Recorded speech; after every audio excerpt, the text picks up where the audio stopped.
The cowboy came home to an Apache woman with no clothes and no reason left to keep living. The cowboy rode hard across the fading plains, the wind tugging at his hat and coat as the sun dipped low behind the jagged hills. Months had passed since he had last set foot in his small cabin, and he had imagined returning to warmth, laughter, and the familiar presence of the Apache woman who had captured his respect and admiration.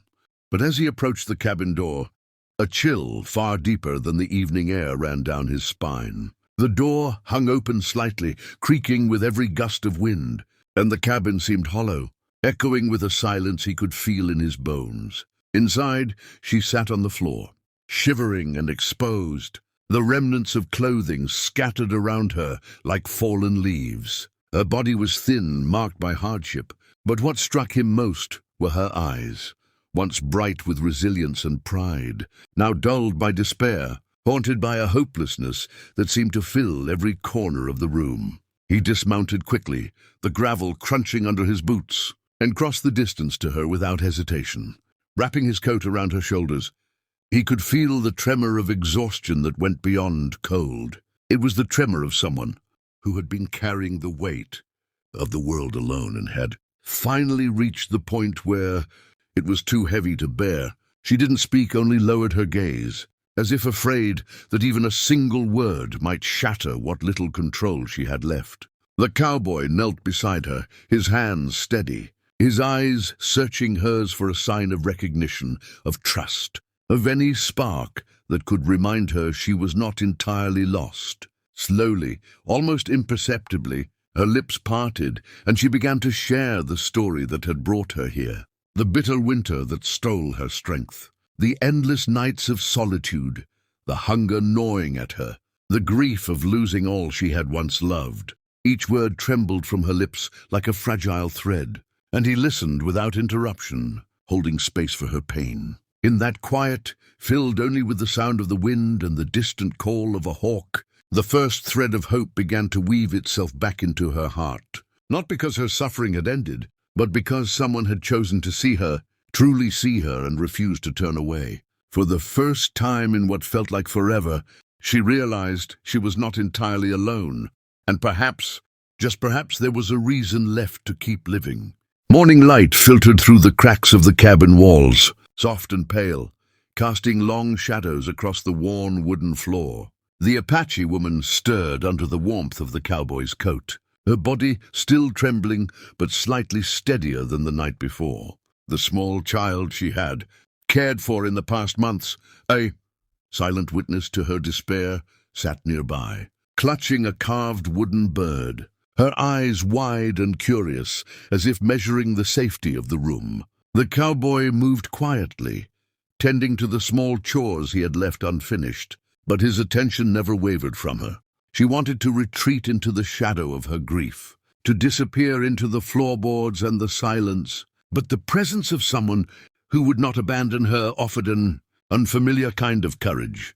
Slowly, she began to help, fetching water from the well, stacking firewood, cleaning the cabin, each movement a small rebellion against the weight that had pinned her down for so long. She spoke little, but her voice, though soft and cautious, carried with it the strength of someone testing her own limits, reclaiming small pieces of her life. The cowboy encouraged her gently, never pushing, only providing the space for her to rebuild herself on her own terms. Outside, the plains stretched wide, golden in the morning light, a reminder that the world still moved forward, regardless of human suffering. She watched her daughter interact with the horses, a tentative smile crossing her face, and felt something stir deep within, a sense that life could be more than survival, that hope might still exist in a world that had seemed so cruel. By midday, she had taken her place not as a burden, but as a participant in the daily rhythm of the ranch, the small acts of work and care weaving her back into the flow of life. And when the cowboy finally looked at her, not with pity but with steady respect, she realized that the chains of despair were loosening, that the weight she had carried alone could now be shared, and that perhaps in this quiet, hard-won morning there remained a reason to live, a reason to step forward into the light and trust that kindness once offered, could truly change the course of a life. The storm hit suddenly, rolling in across the plains with a fierce howl that rattled the cabin walls and whipped the dust into blinding swirls. Snow and ice lashed against the windows, and the wind seemed intent on tearing everything loose. The cowboy grabbed his coat and rope, knowing the roof would not hold much longer, and stepped into the chaos without hesitation.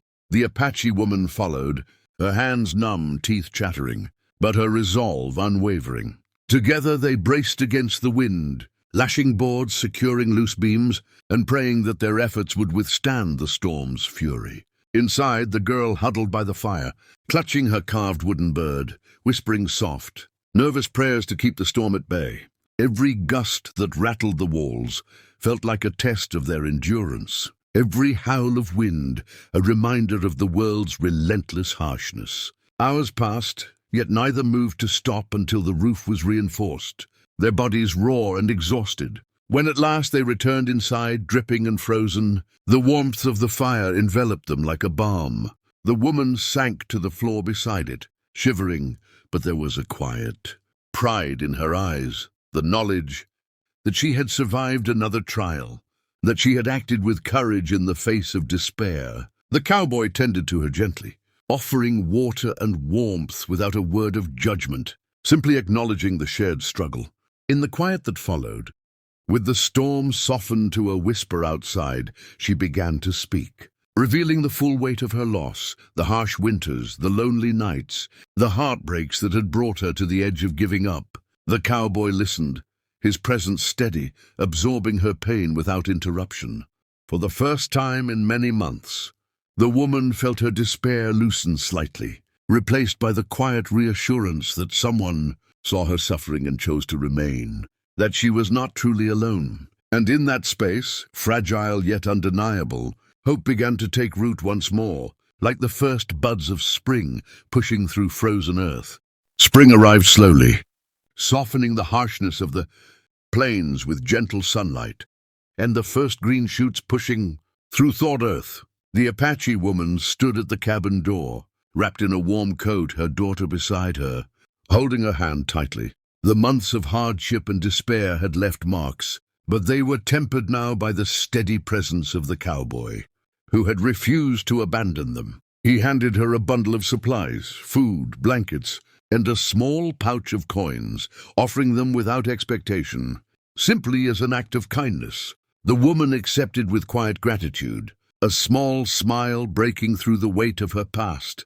The girl ran forward briefly, her laughter light and free, hugging the cowboy's leg and promising they would return someday. The woman placed a hand on her daughter's shoulder, steadying her, feeling the warmth of hope flow through her chest. Together, they stepped out onto the open plains, leaving the cabin behind, a silent witness to sorrow transformed into resilience. The wind carried the scent of new life. The river glistened in the morning sun, and the world seemed full of possibility once more. The cowboy watched them go, knowing that his simple acts of compassion had shifted the course of their lives. The woman, strengthened by his kindness and her own endurance, realized she had reasons to live again, reasons to move forward into the light of a future that, though uncertain, was hers to claim. For the first time in many months, she breathed deeply, feeling the weight of despair lift, replaced by the quiet, steady pulse of hope that would guide her and her daughter across the plains and into whatever awaited them beyond the horizon.